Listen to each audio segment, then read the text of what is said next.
Assalamualaikum guys, selamat datang ke SRTV. So ini adalah video 90 minit sebelum bermulanya perlawanan di antara Buriram United FC dan juga Sabah FC bagi perlawanan jemputan Asian Charity Shield. Sekali lagi akan berlaku away match di Stadium Rainbow Patani, Thailand pada hari inilah waktu video ini dirakamkan 13 hari bulan 7 2025 jam 7 malam, dan anda boleh menyaksikan perlawanan ini ya. Bagi anda yang masih bertanya lagi, sekali lagi aku ulangi, anda boleh menyaksikan perlawanan ini pada di Astro Arena bola 813 jam 7 malam. So kita bercerita mengenai persiapan Sabah FC lah mengenai perlawanan ni, dan kemungkinan besar cerita yang ingin aku ceritakan mungkin cerita berulang, tapi aku perlu ulang benda ni pasalnya penting untuk kita sekali lagi. Jadi Sabah FC ada benda-benda lain lah yang aku ingin share dengan kamu, mungkin kamu lupa. Antara benda yang merupakan kenapa perlawanan ni perlu kita saksikan juga. Okey. Persiapan untuk Sabah FC bagi perlawanan ni guys, di mana kita akan hampir menurunkan 100% untuk kekuatan skuad Sabah FC bagi perlawanan ni, di mana pada perlawanan sebelum ni kita tidak menyaksikan Stu dan juga Tierney beraksi. Stu aku tak pasti kenapa, tapi Tierney mendapat panggilan antarabangsa untuk Under 23 pada perlawanan menentang Kesukaan FC tempoh hari. Tapi untuk perlawanan menentang Buriram ni pula, daripada apa gambar yang telah diberikan oleh Facebook page, official Facebook page Sabah FC, di mana Stu ada di dalam senarai wajah pemain yang pergi ke Thailand. So aku menganggarkan Stu akan menjadi starting 11 untuk perlawanan ni. Cuma unfortunately sekali lagi Tierney tidak ada dalam gambar tersebut kerana beliau masih lagi perlu berjuang untuk skuad Harimau Muda kita lah yang akan berlangsung. Aku kurang pasti pula perlawanan tu bila akan berlangsung, tapi beliau ada sahutan panggilan yang perlu beliau sahut lah. Itu ayat dia, panggilan yang perlu beliau sahut untuk skuad kebangsaan kita, membuatkan beliau tidak eligible untuk perlawanan ni. Bagi aku sayang lah, pasal sekali lagi kita tidak tahu sama ada selepas ni ada lagi perlawanan persahabatan ataupun tidak, adakah SMJ lagi atau tidak yang membolehkan Tierney turun di dalam kesebelasan utama ke perlawanan yang selain daripada friendly match, selain daripada internal friendly match. Itu maksud aku berlawan sesama sendiri, lebih kurang macam tu. Jadi aku menganggarkan kesebelasan utama yang bakal diturunkan oleh Sabah FC ni tidak ada bezanya seperti mana yang telah ditampilkan sewaktu menentang Kasuka tu. Kemungkinan besar akan ada satu perubahan saja yang akan dilakukan Sabah FC, iaitu menggantikan Gary yang beraksi pada perlawanan Kasuka FC tempoh hari, di mana Stu akan mengisi kosongan tersebut. Dan bahagian hadapan aku masih menganggarkan kita akan melihat Kumaran, Aidin dan juga Darren Lock. So seterusnya untuk bahagian pertahanan aku rasa tidak ada sebarang perubahan besar juga akan berlaku. So pendapat aku mengenai perlawanan ini aku akan nyatakan di penghujung video ni. Tapi sekali lagi aku ingin bercerita mengenai preparation Sabah FC bagi perlawanan ni. Aku masih tetap dengan pendirian aku juga. Begitu juga dengan beberapa komentar SRTV ni, di mana kita menganggarkan perlawanan ni sebelum menuju perlawanan ni kita tidak sepatutnya mempunyai prep yang sedemikian. Sepatutnya kita mempunyai prep yang lebih bagus sebelum menuju perlawanan ini, kerana sekali lagi ini adalah merupakan perlawanan jemputan yang dilakukan oleh Buriram United, dan Buriram United pula adalah merupakan king of football in Thailand. Jadi kita tidak mahu mempersia-siakan jemputan ini menentang klub yang terbaik di saingan bola sepak Thailand ini dengan memberi persembahan yang hambar seolah-olah tidak bersedia dan dibudak-budakkan. Itu yang kita tidak mahu. Kerana kalau kita tengok persiapan Buriram sebelum menuju perlawanan ni, mereka ada 1, 2, 3, 4, 5, 6, 7 pre-season match yang telah mereka berikan atau keluarkan di Facebook page mereka. Dibandingkan dengan kita, setakat ni ada 2 yang selebihnya kita tidak tahu sama ada dirahsiakan atau tidak, ataupun tidak akan berlaku ataupun tidak.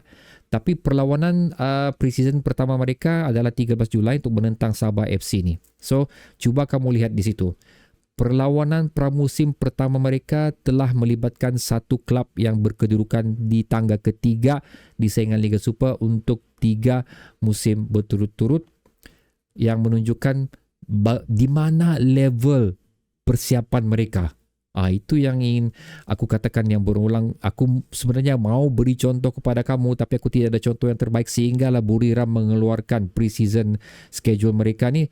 Baru aku boleh tunjukkan betapa bezanya persiapan tim yang betul-betul ingin mengekalkan momentum klub mereka, ingin mengekalkan kemenangan mungkin klub mereka tu, bagaimana mereka menyediakan pre-season mereka jika dibandingkan dengan Sabah FC. Dan aku boleh juga kaitkan seperti mana JDT, persiapan mereka seringkali menyediakan persiapan mereka di luar daripada Asia, kebanyakannya di Dubai, di mana di sana pun banyak tim menjalani latihan. So JDT boleh bertemu dengan tim-tim tersebut, membuatkan persiapan mereka lebih rapi. Level persiapan mereka tu lebih tinggi daripada klub-klub yang lain berada di saingan Liga Super, membuatkan mereka berada di momentum yang sebaiknya sebelum menuju ke saingan Liga Super. Pre-season ni cukup penting, walau macam mana sekalipun. Ianya bukan jemputan suka-suka, bukannya bercuti-cuti. Pre-season ni penting untuk kita berada di satu momentum yang boleh kita rasakan okey, dibawa ke saingan Liga Super dan membuatkan kita boleh mendapat result yang kita inginkan di saingan Liga Super. So that's why kenapa balik-balik aku sentuh pre-season ni cukup-cukup penting. Kita tidak boleh memandang rendah pre-season ni. Ianya bukan setakat hadir melengkapkan jadual, bukan, tapi ianya penting untuk kita memberi saingan yang sepatutnya agar sekali lagi momentum tu boleh kita bawa ke hadapan.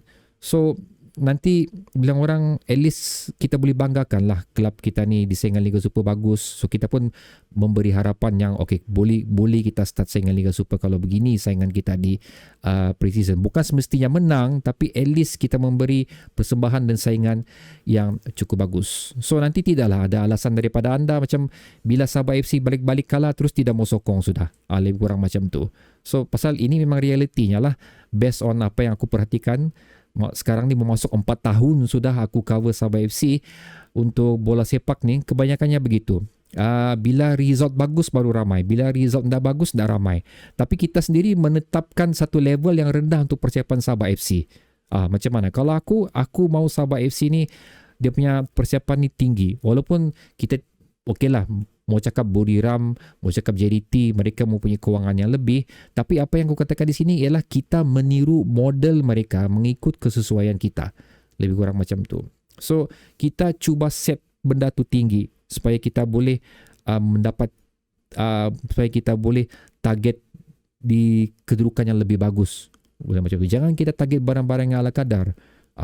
So macam aku cakap tadi, walaupun kita mempunyai walaupun sekiranya kita mempunyai preparation yang cukup tinggi, tapi preparation tersebut tidak bagus, tapi at least kita berada daripada preparation tu kita sudah berada di satu level yang cukup tinggi daripada klub-klub yang lain, dan sekali lagi momentum tersebut membantu kita untuk menuju ke saingan Liga Super yang seterusnya. So itu yang betul-betul aku harapkan di sinilah untuk Sabah FC. Tapi walau macam mana pun kita tidak memiliki tersebut, so kita pergi ke Thailand menentang Buriram dengan apa yang kita miliki. So aku tidak mengharap sesuatu yang besar daripada Sabah FC, tapi aku cuma berharap daripada pengalaman menentang Buriram ni kita membawa balik satu benda yang baguslah, positif daripada perlawanan ini.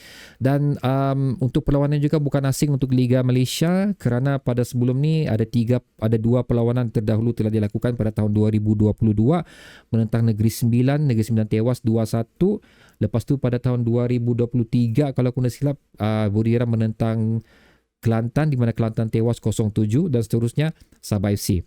So adakah kita dijemput ke saingan ni kerana Buriram tahu pasukan Malaysia ni senang ditewaskan? Itu yang kita tak mahu sebenarnya. Okey, kita mau hadir perlawanan tu memberi tentangan yang bagus. So supaya bila orang tengok bagus squad Sabah FC ni, walaupun diorang tahu benda ni friendly, tapi diorang bagi 110%. So next time kita jemput lagi mereka. So ianya memberi pandangan yang positif kepada klub-klub di luar yang menunjukkan kita ni satu klub yang kompetitif. So at least untuk season yang akan datang kita tahu sudah macam yang next pre-season kita akan ke Thailand lagi. Kita pasti akan dapat jemputan ke Thailand lagi.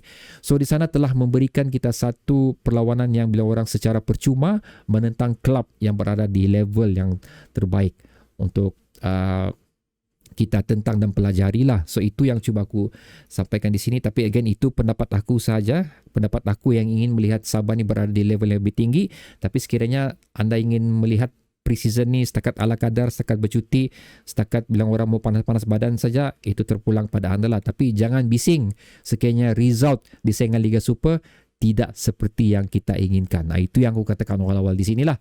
So, antara benda lain lagi yang menarik di sini adalah di sinilah kita akan melihat baju Sabah FC yang terbaru seperti yang mereka janjikan, di mana debut pertama baju Sabah FC untuk musim 2025-2026 ni akan diperkenalkan untuk perlawanan menentang Buriram FC ni, Asian Charity Shield ni. Jadi jangan ketinggalan, jangan terlepas peluang untuk melihat perlawanan ni dengan apa cara sekalipun. Tapi aku sarankan anda sekiranya anda tidak memiliki Astro, pasal aku nak tahu sama ada ini akan disiarkan di RTM atau Suka, aku tak tahu. Tapi boleh pergi ke kedai makan, kedai mamak apa semua, minta dia tukar pergi channel 813. Anda boleh tonton perlawanan ni beramai-ramai. So itu yang aku katakan saja untuk perlawanan ni guys. Sekali lagi, tidak banyak benda yang boleh aku selitkan kerana kita mempunyai satu pre-season sahaja. Kerana kalau mungkin ada 2-3 pre-season, at least aku boleh bercerita lebih banyak topik yang aku boleh sentuh lah tentang pemain kita. Tapi unfortunately again, satu perlawanan saja, so tidak banyak yang boleh aku ceritakan. Dan aku lebih sekali lagi ingin menekankan cerita mengenai persiapan kita lah sebelum perlawanan ni, kerana bagi aku itu adalah merupakan aspek yang cukup penting sebelum menuju ke saingan Liga Super. So bagaimana pula pendapat anda untuk perlawanan ni? Oh ya, prediction aku macam mana aku katakan juga, walaupun aku mau persiapan kita ni rapi, lebih hebat daripada kita miliki sekarang ni, tapi tetap aku menyangkakan kita tidak akan memenangi perlawanan ni. Itu saja. So aku rasa Sabah akan kalah 2-0 lah. Anggaran sajalah 2-0. Tapi aku mau kita memberi saingan yang cukup bagus. So bagaimana pula pendapat anda untuk perlawanan Buriram United menentang Sabah ni? Sila tekannya di ruang komentar di bawah. Bertemu lagi di bawah. Bertemu lagi di video seterusnya. Assalamualaikum.